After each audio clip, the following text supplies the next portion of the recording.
ইব্রাহিম আলাইহিস সালামের বাপ আযার মূর্তি বানাতো, বিক্রি করত। ইব্রাহিম বললেন, আব্বা মূর্তি বানায়েন না, আপনি এই কাজ করিয়েন না, আমাকে মানেন, আল্লাহকে মানেন, আল্লাহ জান্নাত দেবে। আমাকে মানেন, আল্লাহকে মানেন, জান্নাত দেবে। হযরত ইব্রাহিম নবীর বাপ ইব্রাহিমকে বলল, বেটা যা বলেছো বলেছো, আমাকে আর তুমি মানা করবে না, আর তুমি বাধা দেবে না। আমি ছোট্ট করে বলছি শোনো। এবার ইব্রাহিম সাল্লাম আর তিনি তার বাপকে কিছু বলল না। কিয়ামতের দিন, বিচারের দিন, ইব্রাহিম আলাইহিস সালামের বাপ ধুলোমলিন অবস্থা, ক্লান্ত অবস্থা, পাগলের মতন চেহারা। ইব্রাহিমের বাপকে দেখলেই মনে হবে যেন পাগল। ইব্রাহিম আলাইহিস সালাম কিয়ামতের দিন আব্বার কাছে গিয়ে বলবে, আব্বা জান, দুনিয়াতে বলেছিলাম আমাকে মানেন, আল্লাহকে মানেন, আল্লাহ জান্নাত দেবে, সেদিন আপনি আমাকে মানেন না। তখন ইব্রাহিমের বাপ বলছে, এই বেটা ইব্রাহিম, আজকে তুমি যা বলবে আমি তাই শুনবো। আচ্ছা বলেন, মরার পর কিয়ামতের দিন 2 রাকাত নামাজ পড়ার টাইম পাবে, 1 টাকা দান করার সুযোগ পাবে? আর না। ইব্রাহিম নবীর বাপ বলছে, বেটা ইব্রাহিম, তুমি এখন আমাকে যা বলবে তাই শুনবো, তুমি আমাকে বলো, আমাকে তুমি বাঁচাও। বলেন, আর বাঁচা যাবে? এবার ইব্রাহিম আলাইহিস সালাম আল্লাহকে ডেকে ডেকে বলবেন, আল্লাহ, এ রব্বুল আলামিন, তুমি আমাকে ওয়াদা দিয়েছো, আমি ইব্রাহিম তোমার কাছে যা চাইবো তুমি তাই দেবে। আল্লাহ, আমি ইব্রাহিম জান্নাতে যাব, আর তোমার বাপ, আমার বাপ আযার জাহান্নাম যাবে। আল্লাহ, আমি ইব্রাহিম জান্নাত যাব, আমার বাপ আযার জাহান্নাম যাবে। এটা কেমন লাগে? এটা দেখতে ভালো লাগে না। আল্লাহ, তুমি আমার বাপ আযারকে জান্নাতে দাও। আল্লাহ বলবেন, ইব্রাহিম, তুমি যেটা বলছো তোমার কথা ঠিক, আমি যেটা ওয়াদা করেছি আমার ওয়াদা ঠিক। তবে শুনে নাও, আমি আজকে ওই ব্যক্তিকে জান্নাত দিব না, ওই মানুষকে জান্নাতে দিব না যে আমার নবী ইব্রাহিমকে মানে নাই। সে তোমার বাপ হোক, চাইতে হোক না কেন, কিয়ামতের দিন নবী তার বাবাকে বাঁচাতে পারবে না। কিয়ামতের দিন নবী তার বাপ ইব্রাহিমের বাপকে বাঁচাতে পারবে না। অতএব কিয়ামতের দিনে কেউ কাউকে বাঁচাতে পারবে না। সেদিন ঈমান আমল দিয়ে বাঁচতে হবে, নচেতে জান্নাত হবে না, পাবে না, পাবে না। আর দুটি বলবো, বেশিক্ষণ বলতে পারবো না। এটার নাম দিনাজপুর। আলহামদুলিল্লাহ, ওই যে ভাই বললো স্টেজে দেওয়ার সময় 10:30টায় দিবে ভেবেছিল, 10:30। মাদ্রাসার জালসা তো, কেউ অতিথি আসবে, কে ছাত্ররা বলছে, এই করে করে টাইম মেকআপ করতে পারেনি। আর আমরা জানি যে 12টার উপর লোক থাকবে না। রুমে খালি পাইচারা করছি যে কি ব্যাপার, কি ব্যাপার, বক্তা আদায় করে না কেন, বক্তা নামে না কেন। এখন যেটি মানুষ আছেন, কিয়ামতের দিন তাহলে নবী তার বাপকে বাঁচাতে পারলো না, নবী তার স্ত্রীদের কোনো কাজে আসবে না। আর দুটি বলবো, দেখেন আপনার কাজে লাগবে। ফাতিমা রাদিয়াল্লাহু তাআলা আনহা, নবী তাকে মা বলতেন, আর সাহাবীরা বলতেন উম্মে আবি, বাপের মা। মেয়েটার মূল্য কত? জান্নাতে মেয়েদের সর্দারিনী হবেন। সুবহানাল্লাহ। নবীর বেটি হাসান হুসেনের মা, আলীর স্ত্রী, সব দিক দিয়ে মেয়েটা গুণে গুণান্বিত, বলুন সুবহানাল্লাহ। এই মেয়েটার কাছে নবী একদিন এসে বলছে, এই এই ফাতেমা, আরে আমার মা, এ মা, আমি নবী বেঁচে আছি, বেটি তোমার কিছু দরকার যদি থাকে আমাকে বলো, আমি বাপকে বলো, আমার সাধ্য থাকলে আমি দেওয়ার চেষ্টা করব।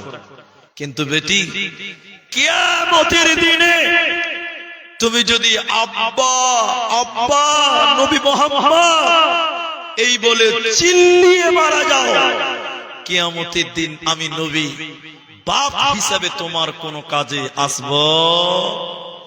বলুন সুবহানাল্লাহ।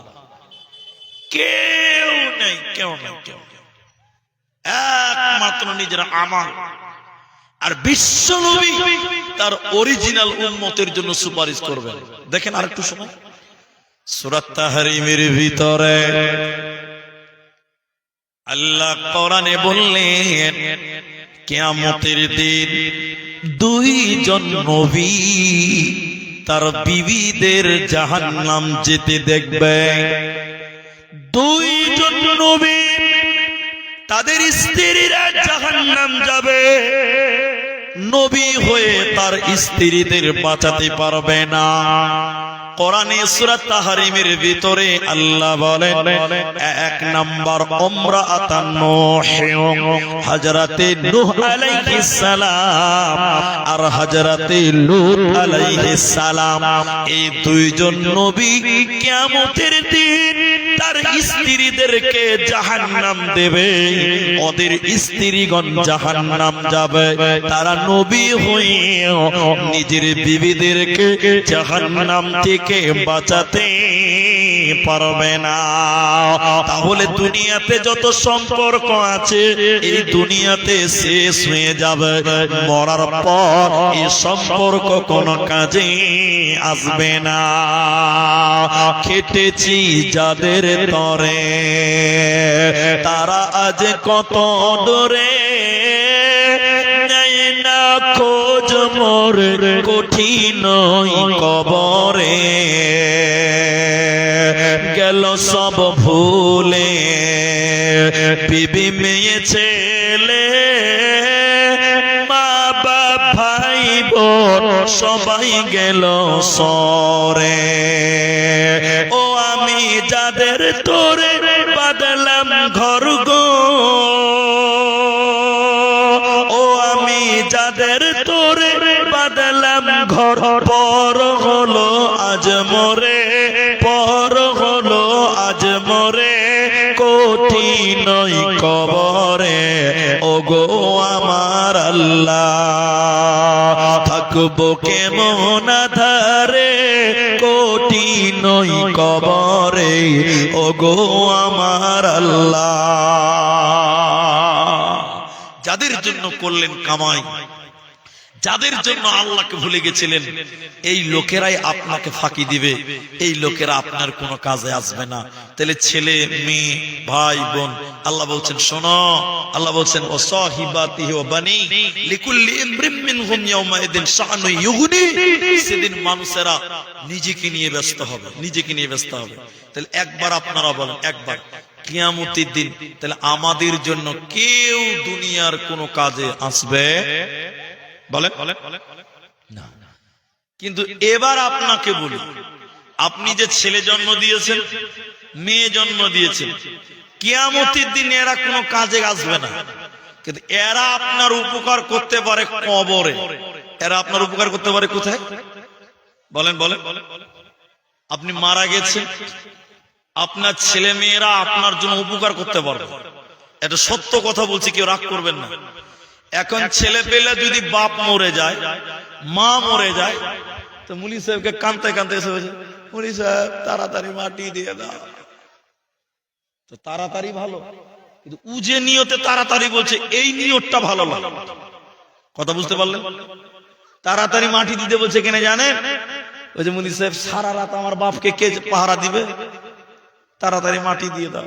দেখেন দেখেন দেখেন, মাটি দেওয়ার পরে একবার হাত ঝাড়ু দিয়ে 5 হাতে এরকম মুছে নিয়ে চলে এলো বাড়িতে, বলছে দায়িত্ব শেষ।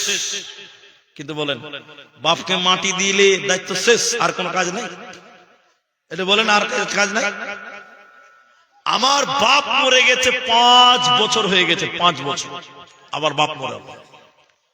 আপনার বাপ মরে গেছে আজকে 20 বছর, মাটি দিয়ে দিয়েছেন, ভাবছেন যে দায়িত্ব শেষ, আর কোনো কাজ নাই। না, আরো কাজ আছে। যেটি মানুষ আছেন এই কাজগুলো এখন একটু বলবো। আপনারা অনেক ধৈর্য ধরেছেন, অনেক ধৈর্য ধরেছেন, আর আধা ঘন্টা টাইম ধৈর্য ধরেন, তাহলে আপনি বুঝতে পারবেন। ইনশাল্লাহ বলেন, বলেন ইনশাল্লাহ। আধা ঘন্টা টাইম বসে থাকেন বাস। আপনার বাপ মরে গেছে, আপনার বাপ রক্তকে পানি করে মানুষ করেছে আপনাকে, আপনার মা দুধ পান করিয়েছে, পেটে ধারণ করেছে। ওই মায়ের আপনি কিয়ামতের দিন 5 পয়সার উপকার করতে পারবেন না, কিন্তু কিয়ামতের আগে কবর কবর কবর, ওইখানে আপনি উপকার করতে পারবেন। আপনার মা বাপের জন্য মাঝে মধ্যে আপনি দোয়া করবেন। কি করবেন? এরা বলে না কথা, কি করবেন? দোয়া করবেন। বলি সাহেব দোয়া কাকে বলে বুঝি না।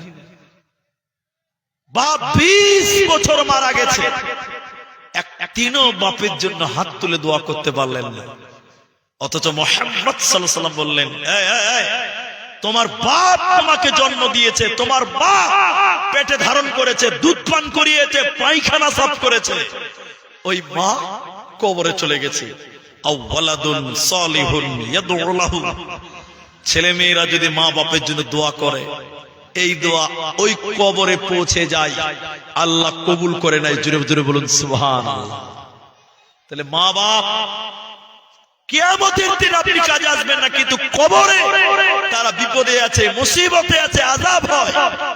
মাঝে মধ্যে মা বাপের জন্য দোয়া করব, বলুন ইনশাআল্লাহ, বলুন ইনশাআল্লাহ। মা বাপের জন্য যদি দোয়া করেন, আল্লাহ আপনার মা বাপ কবরে আল্লাহ তাকে ভালো রাখবে। এই জন্য জীবনে কি করলেন মা বাপের জন্য?